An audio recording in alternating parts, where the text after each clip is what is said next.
Assalamualaikum warahmatullahi wabarakatuh. Waalaikumsalam warahmatullahi wabarakatuh. Alhamdulillah wassalatu wassalamu ala sayyidina Rasulillah sayyidina wa maulana Muhammad ibn Abdullah wa ala alihi wa sahbihi wa mawala. La haula wa la quwwata illa billah, amma ba'du. Bapak-bapak, ibu-ibu, saudara-saudara kaum muslimin rahimakumullah. Pada pertemuan yang lalu sudah saya jelaskan bahwa hidup selalu berakhir dengan kematian. Apabila datang kematian menimpa seseorang, datanglah kiamat baginya. Itu yang disebut dengan kiamat kecil.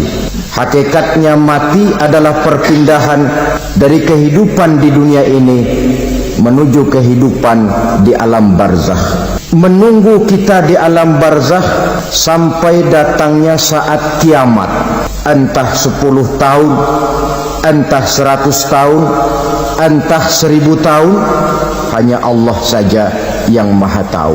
Adapun orang-orang beriman yang melakukan amal kebajikan dalam kehidupan di dunia ini, masa penantian yang lama di alam barzakh buat mereka sebentar saja.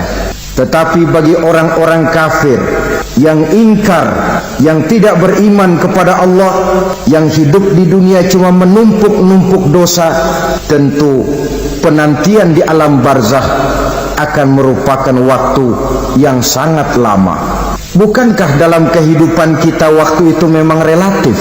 Contoh misalnya, bagi pemuda-pemudi yang sedang duduk asyik memadu cinta, waktu 4-5 jam saja rasanya cuma 4-5 menit, tenggelam oleh keasikan. Tapi buat orang yang berbaring di rumah sakit, meratap di balik-balik apa itu tembok derita kata lagu, di balik dinding-dinding penjara, sehari bagai seminggu, seminggu rasa sebulan, sebulan boleh jadi rasa setahun.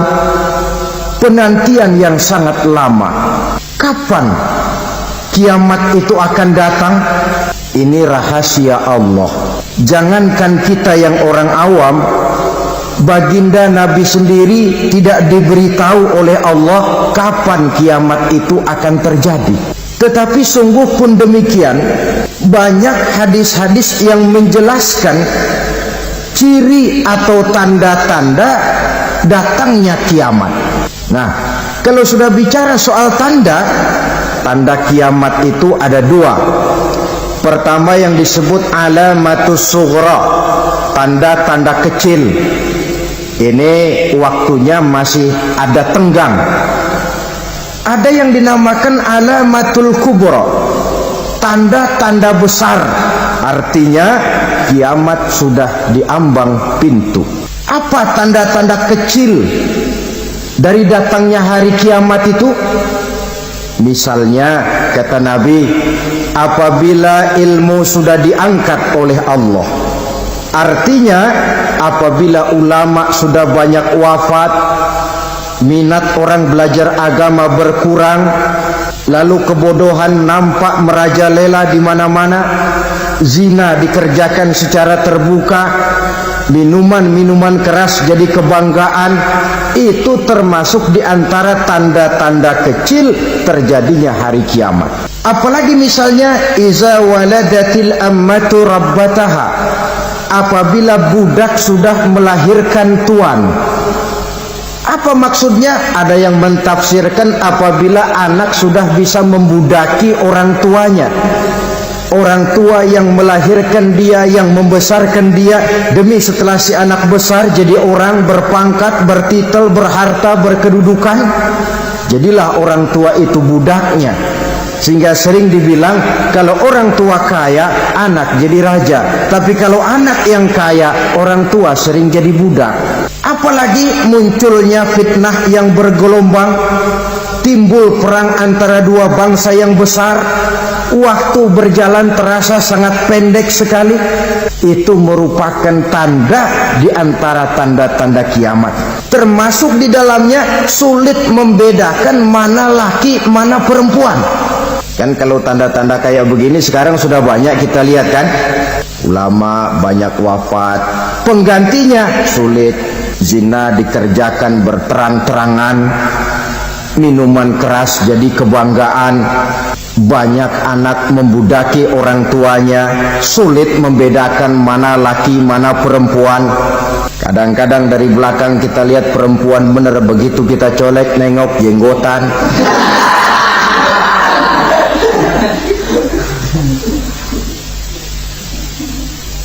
Ini termasuk tanda-tanda kecil, masih ada tenggang sampai akan terjadinya kiamat itu. Nah, yang dimaksud dengan tanda-tanda besar, ini tanda besar artinya kiamat sudah di ambang pintu. Pertama, matahari terbit dari sebelah barat. Apabila matahari sudah terbit dari arah sebelah barat, tertutuplah sudah pintu taubat. Bersabda Nabi kita, la taqumus sa'atu hatta tatlu'a syamsu min maghribiha. Tidak akan datang hari kiamat sampai matahari terbit dari arah sebelah barat. Fa iza tala'at, manakala matahari telah terbit dari arah sebelah barat, wara'ahan nasu, manusia banyak menyaksikan itu, amanu ajma'un, mereka pun lalu beriman. Yang tadinya kafir, yang tadinya ingkar, yang tadinya membangkang, setelah melihat matahari terbit dari sebelah barat, buru-buru beriman, berlomba-lomba mengucap dua kalimat syahadat. Tapi apa yang terjadi? Kata Nabi, wadzalika hina la yanfa'u nafsan imanuha lam takun amanat min qabl. Hari itu adalah hari yang iman sudah tidak berguna lagi bagi seseorang apabila sebelumnya memang dia tidak pernah beriman.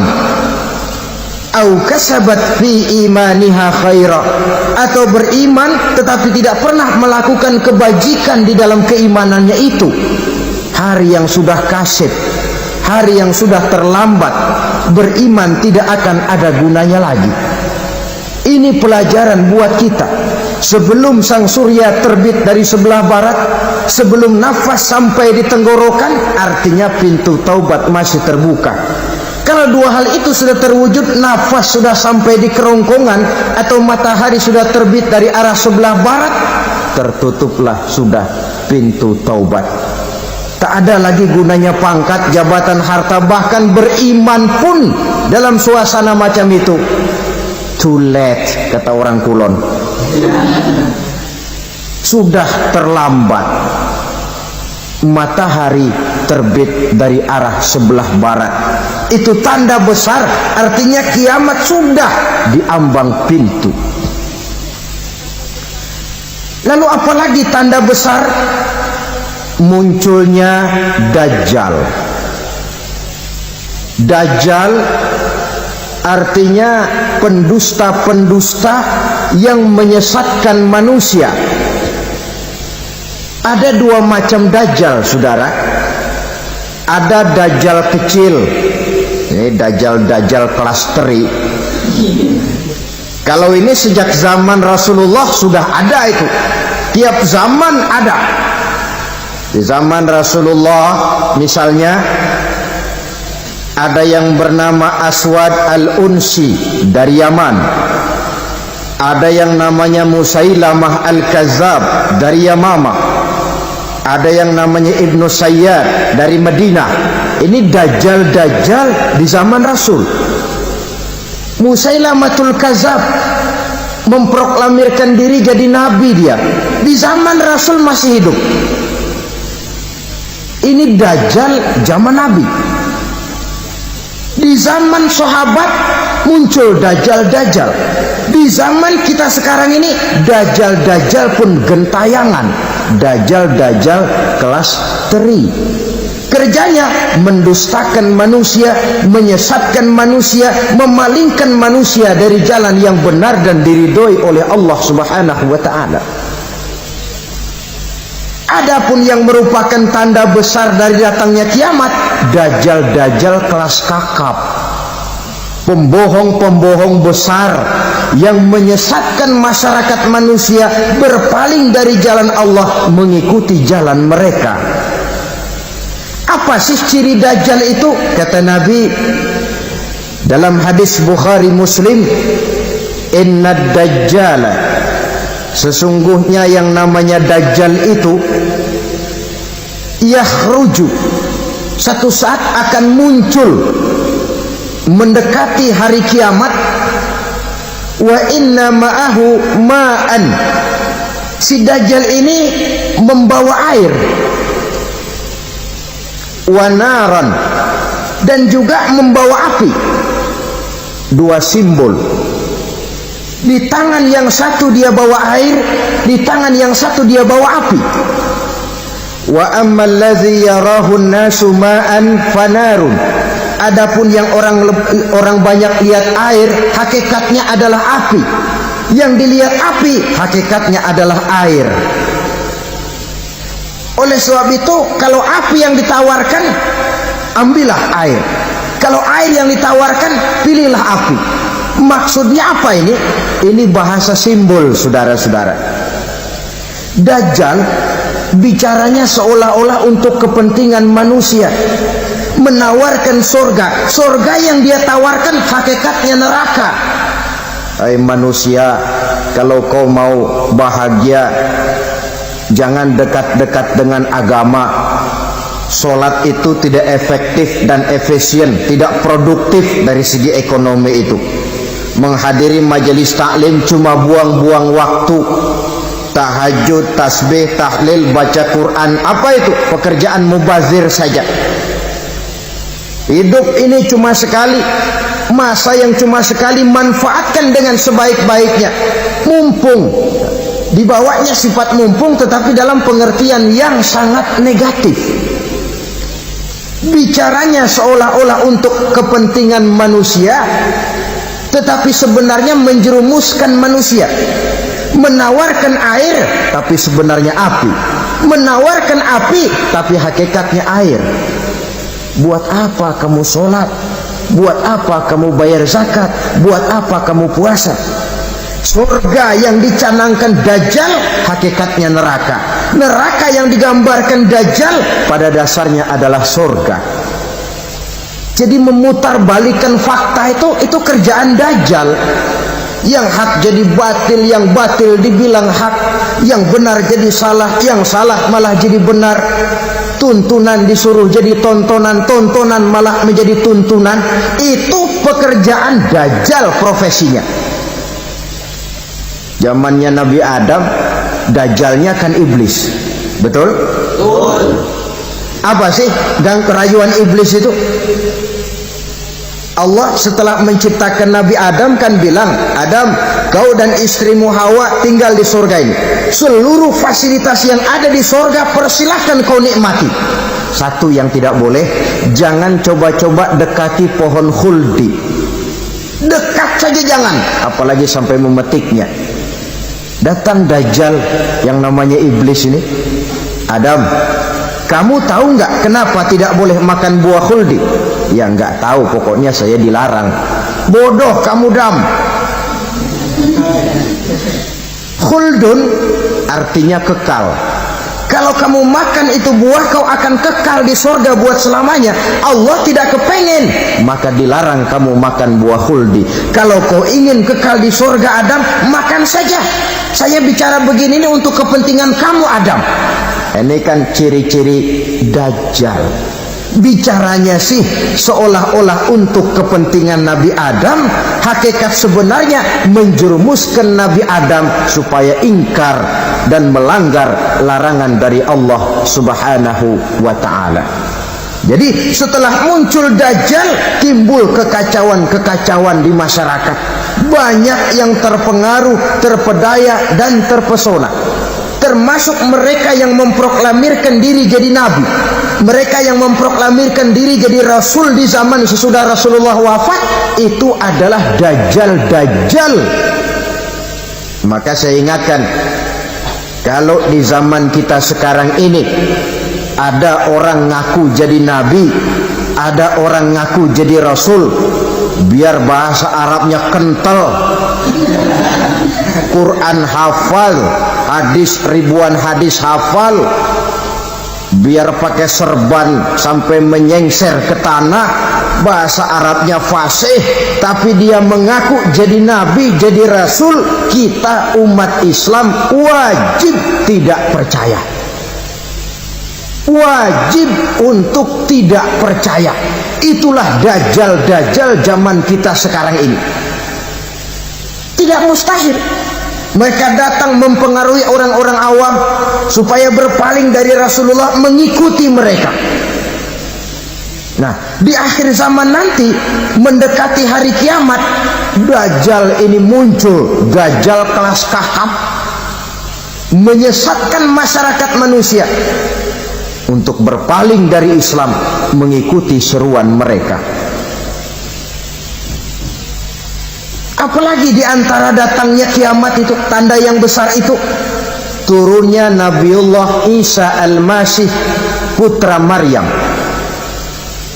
Menurut berbagai hadis yang sahih, Nabi Isa Al-Masih nanti akan turun lagi, tidak membawa risalah yang baru, tapi meluruskan risalah Islam ini yang telah banyak ditinggalkan oleh masyarakat.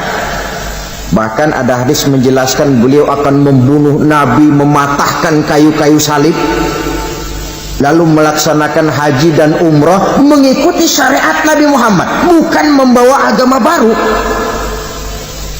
Menjadi semacam mujaddid, reformer, menyelamatkan manusia dari bisikan dajjal. Bahkan ada riwayat yang menjelaskan bahwa Nabi Isa berhasil mengalahkan dajjal, mengembalikan masyarakat manusia kembali kepada ajaran Islam yang datang dari Allah, dibawa oleh Rasulullah sallallahu alaihi wasallam. Dengan kata lain, turunnya Nabi Isa bukan sebagai nabi dan rasul baru, tetapi mengikuti syariat Nabi kita Muhammad sallallahu alaihi wasallam. Saudara hadirin, ibu-ibu hadirat yang saya hormati, kemudian apalagi di antara tanda-tanda besar akan datangnya kiamat itu? Keluarnya asap atau awan. Kata Nabi, inna min asrati sa'ah dukhanan yamla'u ma bainal masyriqi wal maghrib. Di antara tanda-tanda kiamat, munculnya awan atau asap yang memenuhi antara langit dan bumi. Ini pun diperkuat dalam surah Ad-Dukhan ayat 10. Fartaqib yauma ta'tis sama' bidukhanin mubin fayughshan nas hadza azabun alim. Bagi orang-orang yang beriman, mereka biasa-biasa saja. Tapi bagi orang kufur, datangnya asap dan awan ini merupakan azab yang kelewat pedih. Barangkali sedikit mendekati gambaran tentang azab yang pedih ini, saya ingatkan alam pikiran kita kepada peristiwa yang belum lama terjadi. Pernah dengar berita bocornya reaktor nuklir di Chernobyl, Uni Soviet? Pernah dengar? Bocornya reaktor nuklir di Chernobyl yang mengakibatkan ratusan bahkan sangat mungkin ribuan nyawa. Cuma satu reaktor. Bagaimana kalau seluruh cadangan nuklir yang dimiliki oleh para negara adik kuasa ini diledakkan? Bahkan yang konon menurut catatan, cadangan nuklir yang dimiliki bersama oleh Amerika dan Rusia sekarang ini sudah sanggup memusnahkan 6 miliar manusia, 1,5 kali lebih banyak dari jumlah manusia yang nongkrong di permukaan bumi ini. Saudara-saudara hadirin yang saya hormati, lalu saat mendekati hari kiamat, apalagi tandanya? Setelah Nabi Isa wafat, pada saat turunnya yang kedua kali, lalu Allah meniupkan angin sejuk. Semua orang-orang beriman, orang-orang baik wafat. sehingga penghuni bumi ini cuma tinggal lagi terdiri dari orang-orang kafir. Tidak ada lagi di bumi ini yang bisa mengucapkan Allah. Sehingga dalam hadis qudsi itu ada keterangan, innallaha azza wa jalla yaqulu li Israfil. Allah pernah pesan kepada malaikat Israfil, kata Allah, Israfil, iza sami'ta qailan yaqul Allah Allah fa akhirin nafakh 40 sanatan ikraman liqailiha. Hai Israfil, apabila kau dengar di permukaan bumi masih banyak orang yang mengucapkan Allah Allah, maka tunda sangkakala kiamat itu 40 tahun. Untuk apa? Ikraman liqailiha, menghormati orang yang mengucapkan Allah Allah itu.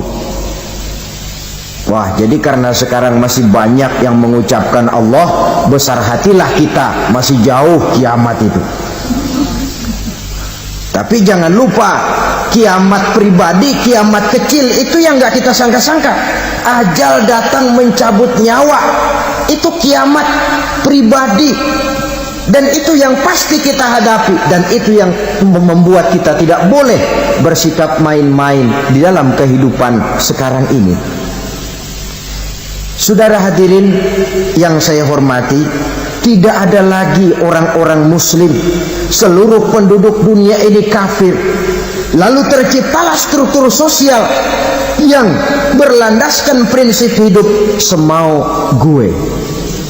Bakal terjadilah prinsip di mana yang kaya menyantap yang miskin, yang kuat menindas yang lemah. Hidup sudah bagaikan di rimba belantara, berlaku hukum rimba. Siapa yang kuat dia yang menang, siapa yang lemah menjadi mangsa. Timbul kekacauan, maksiat merajalela, munkarat menjadi-jadi, sehingga isi bumi ini penuh dengan segala macam perbuatan dosa. Tidak ada perlunya lagi alam diperpanjang temponya.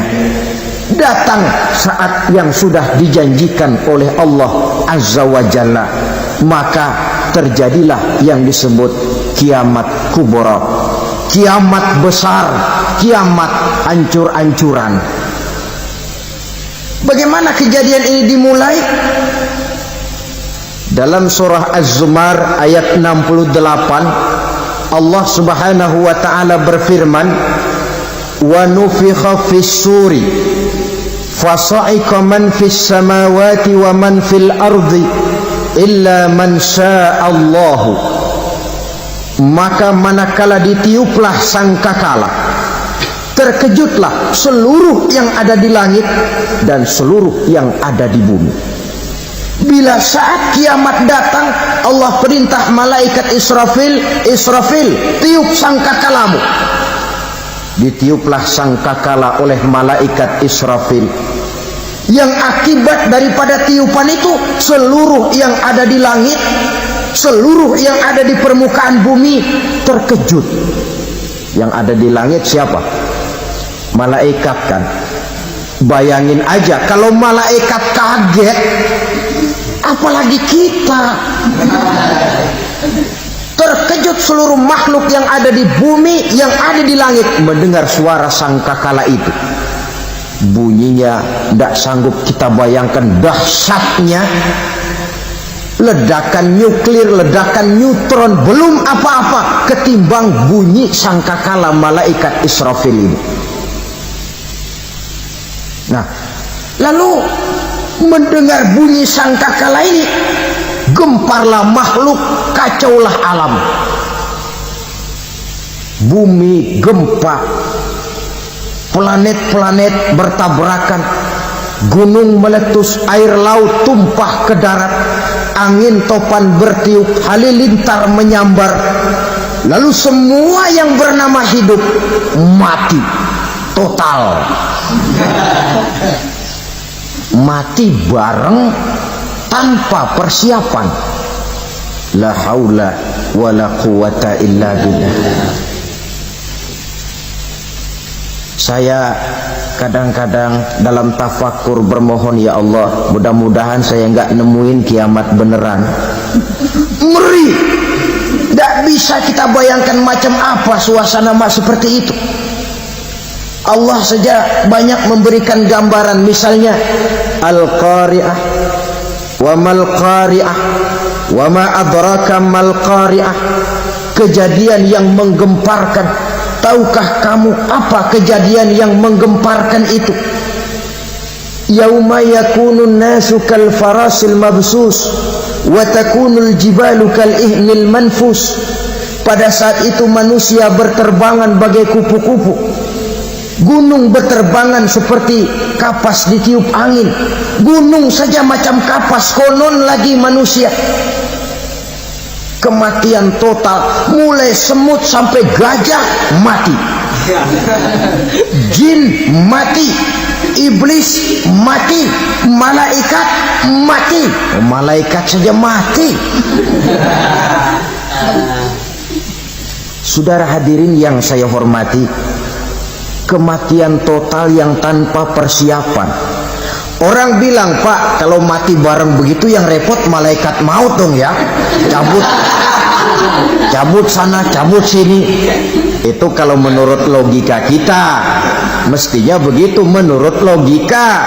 Tapi logika juga yang bilang, nggak perlu serepot itu. Sebab untuk mematikan listrik di wilayah DKI, di wilayah Jakarta, nggak perlu tiap rumah didatengin matiin, ya lama. Cukup dari kantor pusatnya saja PLN, tekan satu tombol, gelaplah seluruh Jakarta. Saudara hadirin yang saya hormati, kematian total. Lalu setelah kematian total, planet-planet juga mati, dalam arti tidak bergerak dan beredar. Angin mati, dalam arti tidak bertiup. Air mati, dalam arti tidak ada riak gelombang. Pokoknya semua mati. Kullu nafsin za'iqatul maut. Semua yang bernafas mati. Dalam ayat lain, kullu man 'alaiha fan. Semua yang ada di permukaan bumi fana. Yang kekal cuma Allah Subhanahu wa ta'ala. Yang paling belakang mati malaikat maut dan malaikat Israfil. Tapi mati juga sesuai dengan janji Allah. Menurut hadis Bukhari Muslim dari Abi Hurairah, masa tenggang waktu antara kematian total pada tiupan sangkakala pertama dengan proses kebangkitan pada tiupan sangkakala kedua 40 lamanya. Tidak dijelaskan oleh Abi Hurairah 40 jam, apa 40 hari, apa 40 tahun. Hadis-hadis cuma menyebutkan 40 saja. Sunyi alam, yang tinggal cuma Allah saja lagi. Ketika itu Allah berseru-seru, katanya, limanil mulkul yauma. Siapa para penguasa hari ini? Mana itu raja-raja dan penguasa yang dulu mengaku jadi Tuhan? Fir'aun. Mana Fir'aun sekarang? Yang dulu jadi raja, merasa berhasil, sombong, lalu tidak mau turun-turun dari kekuasaannya, sampai kepada puncak kekurang ajarannya mengangkat diri jadi Tuhan. Mana itu Fir'aun? Namrus. Mana sekarang Namrus? La ilaha illa ana. Ternyata tidak ada Tuhan lain selain daripada aku, kata Allah. Proses kemudian, saudara-saudara, turunlah hujan dari langit. 40 lamanya hujan itu. Tidak jelas juga 40 jam apa 40 hari. Setelah air turun membasahi, datanglah tiupan sangkakala yang kedua. Semua yang bernama mati bangkit dari kuburnya masing-masing. Ini yang disebut yaumul ba'thi, hari kebangkitan. Allahu Akbar. Pada saat kita bangkit dari kubur kita masing-masing, kumpul di padang mahsyar namanya. Bayangin aja, saya sendiri nggak sanggup bayangin. Manusia sejak zaman Adam sampai zaman kiamat kumpul bareng di tempat sama. Berapa banyaknya itu?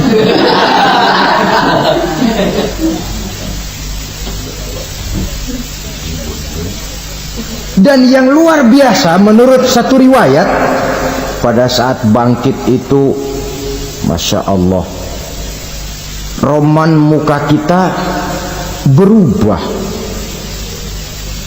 disesuaikan dengan amalan kita waktu di dunia ini. Barang siapa yang waktu di dunia amalannya itu amalan tikus, di akhirat nanti dia bangkit dari kubur, mukanya seperti muka tikus. Gagah betul badannya, tapi mukanya seperti tikus. Kenapa? Amalannya waktu di dunia seperti amalan tikus. Apa amalan tikus itu? Suka ngegeragoti barang yang sudah disimpan rapi-rapi. Orang sudah simpan uang rapi-rapi, simpan perhiasan rapi-rapi, digeragoti oleh tikus. Maling-maling, pencoleng-pencoleng, koruptor-koruptor, itu nanti di akhirat nanti kita lihat mukanya seperti muka tikus. Oh, ini waktu di dunia suka nyolong, mukanya seperti muka tikus. Barang siapa yang waktu di dunia ini amalannya itu amalan macan, dia akan bangkit nanti mukanya seperti muka macan. Apa amalan macan? Macan itu amalannya menang-menangan. Orang yang mau menang saja nggak mau mengalah. Coba lihat di hutan, kenal hutan nggak? Di hutan, raja hutan di mana-mana pasti macan, betul kan? Betul. Padahal hutan belum pernah bikin pemilihan umum. Tapi macan tidak peduli ada pemilihan umum apa tidak, pokok saya raja. Sebab apa? Macan jadi raja itu bukan karena benar, tapi karena kuat jadi raja. Setelah dia jadi raja, rakyat hutan yang mesti dilindungi malah dimakan oleh raja macan. Kambing rakyat hutan dimakan oleh macan. Ayam rakyat hutan dimakan oleh macan.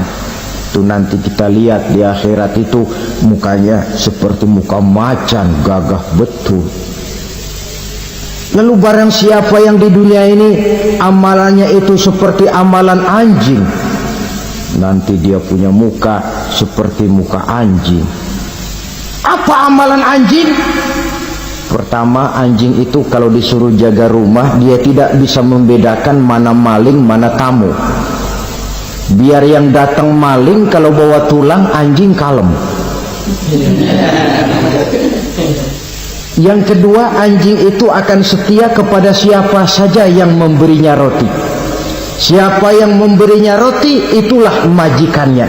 Apa kata majikannya, pasti dia laksanakan. Soal benar atau salah dia tidak peduli. Setelah anjing dapat roti, dia tidak punya pilihan lain kecuali bilang, abdi mah kumaha juragan wae ayeuna mah.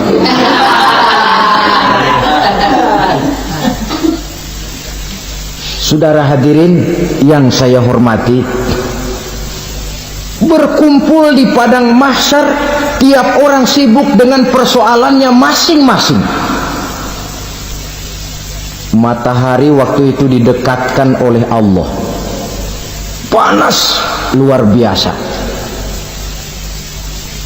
Ada yang saking panasnya itu mencucurkan peluh keringat sampai sebatas mata kakinya. Ada yang keringatnya sampai sedengkulnya. Ada yang keringatnya sampai sepusatnya, ada yang keringatnya mengalir sampai sebahunya, ada yang kelelap oleh keringatnya sendiri, sementara orang di sampingnya enggak apa-apa. Bergantung lagi amalan dia waktu di dunia ini. Saudara-saudara, sebagian orang dalam kepanikan padang mahsyar berombong-rombong datang mereka menghadap Nabi Adam. Ya Adam, anta abal bashar. Hai Adam, Tuhan adalah bapak moyang manusia. Kami sebentar lagi akan disidang, dimintakan pertanggungan jawab. Tolonglah kami, hai Adam. Kata Nabi Adam, jangankan nolongin sampean, saya sendiri tanggung jawab di hadapan Allah ketika dulu tidak boleh makan khuldi, saya serobot. Sudahlah, urus diri masing-masing saja, nafsi. Begitu kata Nabi Nuh, begitu kata Nabi Ibrahim. Tiap orang bertanggung jawab sendiri-sendiri. Ketika itulah saudara-saudara, nikmatnya menjadi umat Nabi besar Muhammad sallallahu alaihi wasallam. Sebab apa? Walaupun menurut abjad kita ini umat paling belakang, paling belakang kita ini toh, karena Nabi Muhammad adalah Nabi akhir, tapi akan dihisab lebih dulu, lewat di atas sirat lebih dulu, masuk surga lebih dahulu ketimbang umat-umat belakangan. Ketika Rasul mendekati ajal, beliau tanyakan itu kepada malaikat Jibril. Malaikat Jibril berkata, Muhammad, jangan khawatir, Allah sudah berjanji, inni haramtul jannata ala sairil anbiya hatta tadkhulaha anta, wa haramtuha ala sairil umami hatta tadkhulaha ummatuka. Surga aku haramkan buat seluruh nabi kecuali kalau engkau Muhammad sudah masuk ke dalamnya, dan surga aku haramkan buat seluruh umat kecuali kalau umatmu Muhammad sudah masuk ke dalamnya. Logikanya, walaupun menurut abjad kita umat paling belakang, bakal dihisab paling dulu, lewat di atas sirat paling dulu, masuk surga paling dulu, kalau mampir ke neraka juga paling dulu. Ya resiko. Jangan mau enaknya aja paling dulu. Saudara hadirin yang saya hormati, setelah masa kebangkitan itu jangan dikira begitu bangkit langsung diperiksa. Masih menunggu menanti ribuan tahun perhitungan padang mahsyar untuk sampai kepada proses yang disebut yaumul hisab, hari perhitungan. Seorang demi seorang bakal dipanggil. Bayangkan saja, yang kita se-RT saja di absen, kadang-kadang perlu waktu lama. Ini manusia sejak zaman Nabi Adam sampai datang hari kiamat, satu demi satu disidang di hadapan Qadhi Rabbul Jalil. Status sosial copot sudah waktu itu. Yang pernah jadi hartawan di situ tidak lagi kelihatan kehartawanannya. Yang pernah jadi jenderal tidak lagi dipanggil jenderalnya. Yang ustadz tidak lagi dipanggil al-mukarramnya. Seluruh status sosial selesai. Dipanggillah kita seorang demi seorang menghadap Qadhi Rabbul Jalil. Bagaimana proses penghisaban itu? Pertama, proses tanya jawab. Di antaranya ada hadis menyatakan, lan tazula qadama 'abdin yaumal qiyamah hatta yus'ala an arba'i khisalin. Besok di hari kiamat tidak akan bergeser telapak kaki seorang hamba sampai dia ditanya lebih dulu tentang 4 persoalan. Tentang ilmunya, kemana ilmu itu diamalkan. Tentang umurnya, di mana umur itu dihabiskan. Tentang masa mudanya, kemana masa muda itu dipakai. Tentang hartanya, dari mana harta itu didapat dan kemana harta itu dibelanjakan. Ini termasuk proses tanya jawab. Jadi kalau istilah pengadilan dunia, nama Fulan bin Fulan, kamu waktu di dunia diberikan umur panjang untuk apa? Pernah mengalami masa muda, kemana kau habiskan masa remajamu? Kau diamanahkan ilmu, dengan apa ilmumu kau amalkan? Kau diberikan harta, dari mana harta kau dapat, kemana kau belanjakan? Tak seorang pun yang bisa mungkir. Sebab apa? Dikala itu yang menjadi saksi bukan orang. Yang menjadi saksi adalah seluruh anggota badan kita. Tangan bicara, kaki jadi saksi terhadap seluruh amalan yang pernah kita kerjakan pada saat kehidupan di alam dunia ini. Selesai proses tanya jawab, lalu diperlihatkan buku catatan kita waktu hidup di dunia ini. Jangan lupa Allah itu menyiapkan 2 superkomputer kepada kita. Sebelah ditempelin sebelah kanan, yang sebelah tempelin di sebelah kiri. Komputer itu namanya Raqib dan Atid, 2 malaikat yang apabila baik kita lakukan, refleks saja akan menulis kebajikan kita. Jahat kita kerjakan, akan tertulis. Catatan itu nanti diperlihatkan kepada kita. Waduh, alangkah malunya pada saat diperlihatkan catatan kita, buku rapot kita merah melulu. Barangkali diperiksa sambil diomelin, brengsek lo. Buku merah melulu begini, bagaimana waktu hidup di dunia?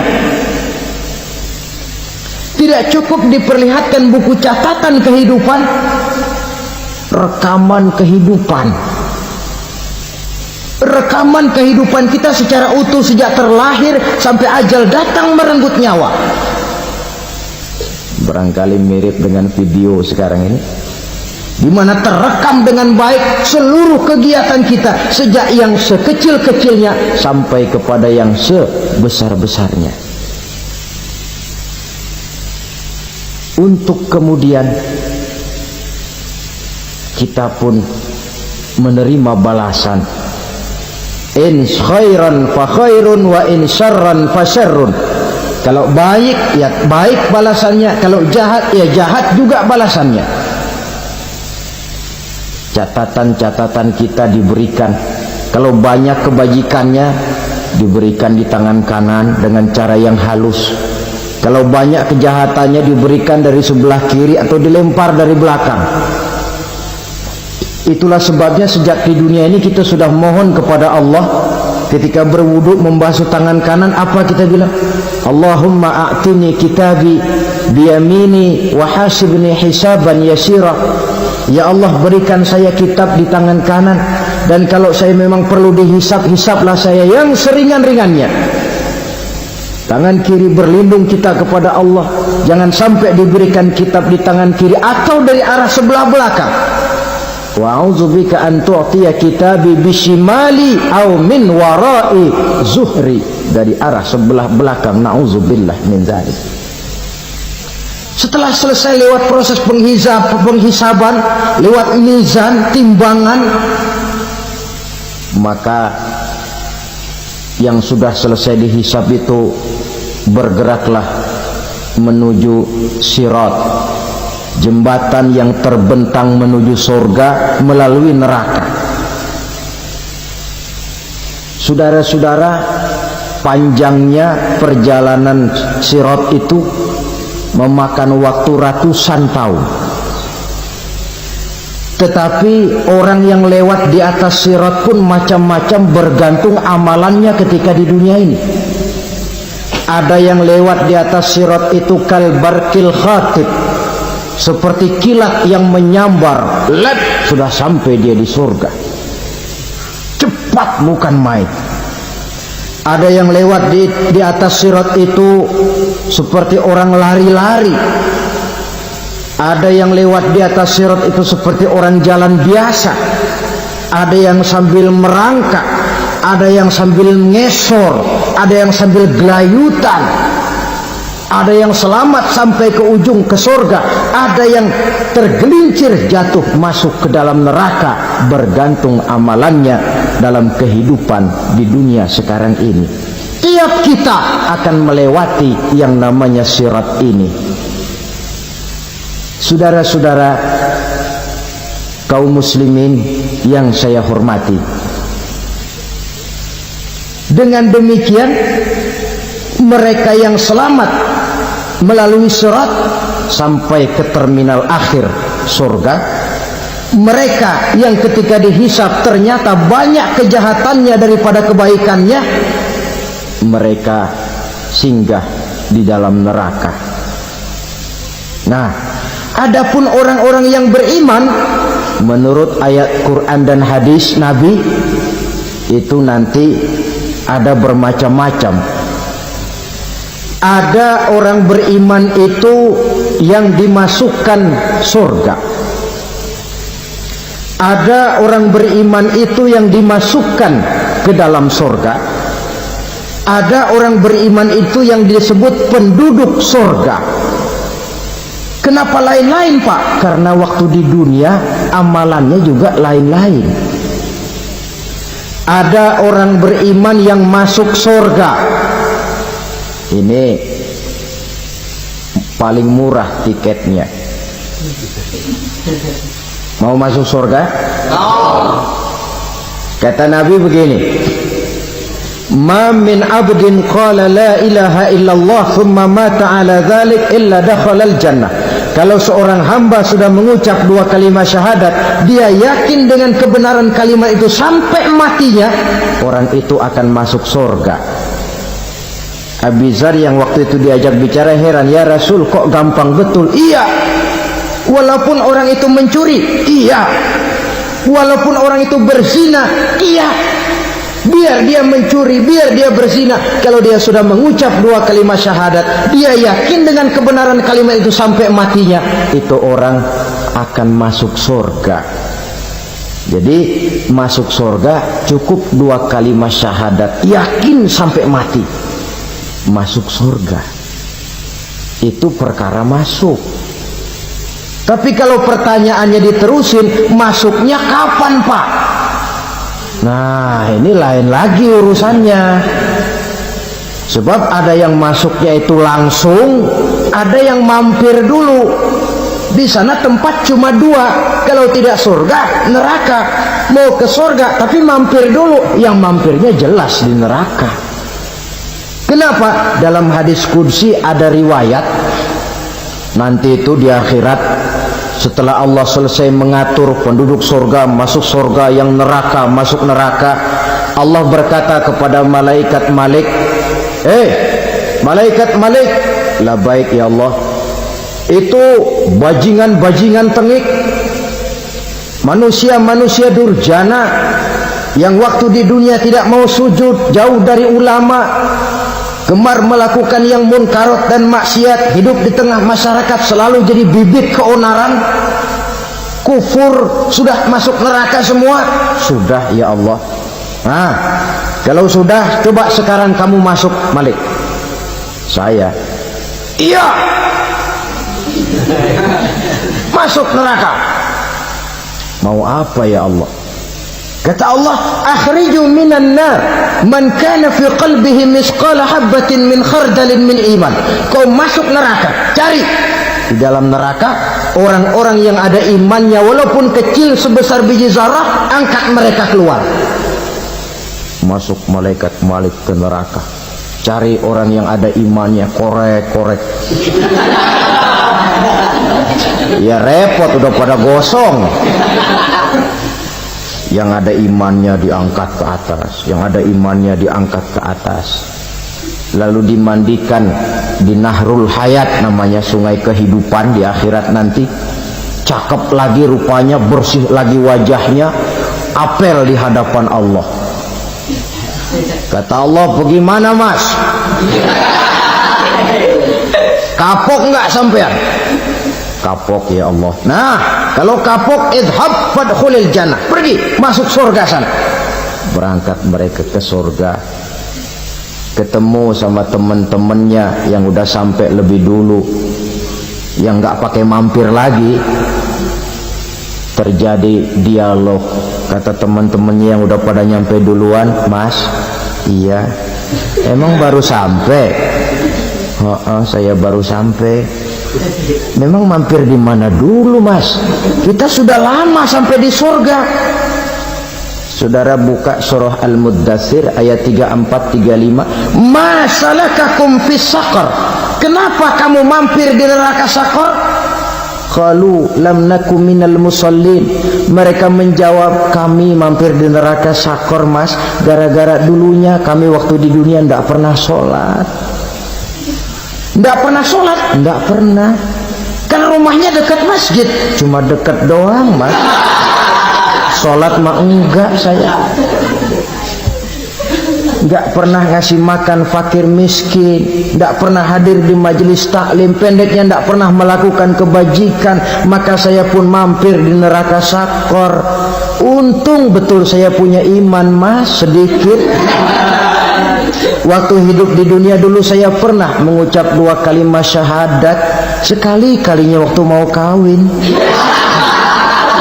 Masya Allah. Untung saja kawin, kalau nggak kawin polos.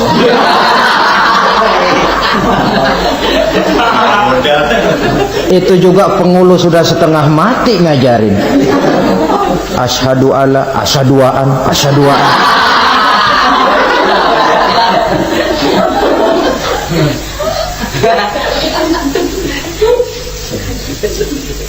Ini namanya masuk surga, ada mampir dulu. Ada pula orang mukmin itu yang dimasukkan surga. Namanya dimasukkan kan terima beres. Saya masuk ke rumah, jalan sendiri, cari tempat sendiri. Saya dimasukkan ke dalam rumah, terima beres, pokok ada di dalam, itu dimasukkan namanya. Nggak pakai mampir. Tapi tentu tiketnya lebih mahal ketimbang yang pertama tadi. Apa kata Allah?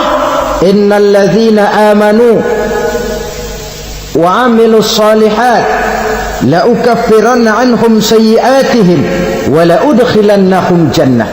Sesungguhnya orang-orang yang beriman kemudian beramal soleh, kami hapuskan segala dosa dan kesalahannya, kami masukkan mereka ke dalam surga. Lihat ayatnya. Allah yang memasukkan, kita yang dimasukkan. Tidak pakai transit, tidak usah mampir. Cuma tidak cukup syahadat, tidak cukup amanu, tapi diiringi dengan wa'amilus salih. Iman, amal. Tidak cukup syahadat, lalu dibuktikan dia sholat, dia zakat, puasa, lalu dia melakukan berbagai macam kebajikan. Ini yang menyebabkan dia tidak pakai mampir di tempat yang bernama Saqar. Lalu ada pula orang mukmin itu yang disebut penduduk surga. Wah, ini sudah VIP ini. Ashabul jannah, penduduk surga. Siapa mereka? Kata Allah, innal ladzina amanu summa istaqamu fala khaufun 'alaihim wa la hum yahzanun ulaika ashabul jannah hum fiha khalidun. Sesungguhnya orang-orang yang beriman lalu istiqamah, tetap dalam melaksanakan perintah Allah, tidak goyah, tidak labil tapi stabil, istiqamah, mereka tidak takut dan tidak bersedih hati. Merekalah penduduk surga. Iman, istiqamah. Tidak punya duit, sembahyang. Banyak duit, sembahyang. Miskin, sembahyang. Kaya, tetap sembahyang. Istiqomah. Kadang orang kalau susah rajin ke masjid, banyak duitnya ngelihat masjid melengos. Itu yang dibilang waktu miskin hamba Allah, setelah kaya jadi hamba harta. Bergeser, tidak ada nilai istiqomahnya. Saudara-saudara, dengan begitu penduduk neraka itu dua. Ada penduduk permanen, ada penduduk yang semi permanen. Yang semi permanen orang-orang beriman yang mempunyai dosa besar. Mereka masuk ke neraka untuk menerima azab sesuai dengan dosanya. Bila selesai masa azab itu, mereka akan diangkat untuk ditempatkan kembali ke dalam surganya Allah Subhanahu wa ta'ala. Nah, dikala itulah saudara-saudara ada yang disebut syafaat dari Rasulullah sallallahu alaihi wasallam. Tapi tentu jangan lupa syafaat ini ibarat kain menambal dia. Kita punya kain bolong-bolong sedikit, syafaat yang menambal. Solat kita ada kurang dikit, sedekah kita ada campur riak dikit, amalan kita ada tidak karena Allah dikit, kita berharap syafaat. Jadi biarlah kain masih bolong-bolong, yang penting punya kain. Tapi kalau kainnya tidak ada, yang ditambal apanya? Sholat tidak, puasa tidak, zakat tidak, berharap syafaat saja, ya, terlalu berlebihan itu. Saudara hadirin yang saya hormati, apabila selesai proses penghisaban, proses penghitungan, maka dikala itulah manusia terbagi dalam dua kelompok besar. Fariqun fil jannah wa fariqun fis sa'ir. Sekelompok orang-orang beruntung yang masuk ke dalam surga, dan sekelompok lagi masuk ke dalam neraka. Akan memakan waktu untuk menceritakan sifat surga dan neraka, tapi insya Allah pada kesempatan pertemuan lain saya sampaikan. Namun sebagai gambaran umum cukuplah saya sampaikan sebuah hadis qudsi. Allah jelaskan, a'dadtu li'ibadiyas salihin ma la 'ainun ra'at wa la uzunun sami'at wa la khatara fi qalbil bashar. Aku sediakan buat hamba-hambaku yang soleh, yang tidak pernah terlihat oleh mata, tidak pernah terdengar oleh telinga, dan belum pernah terdetik dalam hati manusia. Jadi kenikmatan surga belum pernah dilihat mata, belum pernah didengar telinga, belum pernah terdetik dalam hati. Pedihnya azab neraka belum pernah terlihat mata, belum pernah terdengar telinga, belum pernah terdetik dalam hati. Saudara hadirin yang saya hormati, oleh karena itu sebagai uraian akhir daripada kiamat ini, marilah sama-sama kita memanfaatkan hidup dengan sebaik-baiknya, supaya jangan timbul penyesalan di hari kemudian nanti. Mudah-mudahan kita seluruhnya diselamatkan Allah dari azab neraka dan mendapat surga dan ridhonya. Sekian dan demikianlah pertemuan kita kali ini. Terima kasih banyak atas segala perhatian. Mohon maaf atas segala kekurangan. Usikum wa nafsi bitaqwallah. Wassalamualaikum warahmatullahi wabarakatuh.